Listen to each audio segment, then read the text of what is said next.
الجنة. لا إله إلا الله لا إله إلا الله سمعت النبي هو. يا ريت يا ريت মধ্যপ্রাচ্যে টানা কয়েকদিন ধরে চলা যুদ্ধ ও উত্তেজনার মধ্যেই নতুন করে কথার লড়াই শুরু হয়েছে ওয়াশিংটন ও তেহরানের মধ্যে। এমন পরিস্থিতিতে ইরানের প্রতি আত্মসমর্পণের আহ্বান জানিয়েছেন যুক্তরাষ্ট্রের প্রেসিডেন্ট ডোনাল্ড ট্রাম্প। তবে তার এই আহ্বানকে কঠোরভাবে প্রত্যাখ্যান করে উপহাস করেছেন ইরানের শীর্ষ কর্মকর্তারা। মধ্যপ্রাচ্য ভিত্তিক গবেষণা প্রতিষ্ঠান center for middle east strategic স্টাডিজের সিনিয়র রিসার্চ ফেলো এক সাক্ষাৎকারে আব্বাস আসলানি আল জাজিরাকে বলেছেন, ট্রাম্পের এই বিতর্কিত মন্তব্য তেহরানের নীতিতে কোনো পরিবর্তনের আভাস দিচ্ছে না, বরং এতে ইরানের বর্তমান অবস্থানে অটল থাকার ইঙ্গিতই বেশি স্পষ্ট।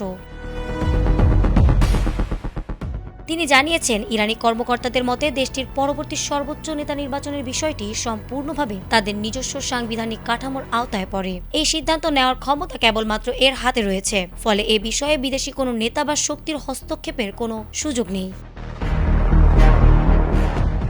ট্রাম্পের এ ধরনের দাবিকে ইরানি কর্মকর্তারা হাস্যকর বলে উল্লেখ করে সরাসরি নাকচ করে দিয়েছেন। তাদের মতে ইরানের রাজনৈতিক ব্যবস্থা ও নেতৃত্ব নির্ধারণের প্রক্রিয়ায় বাইরের কোনো নির্দেশ বা চাপ গ্রহণযোগ্য নয়।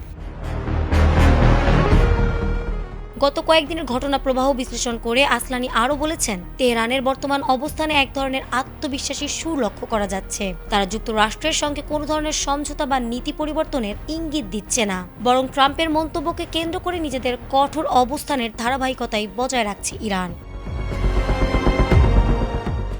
ফারহানা হক, এটিএন বাংলা।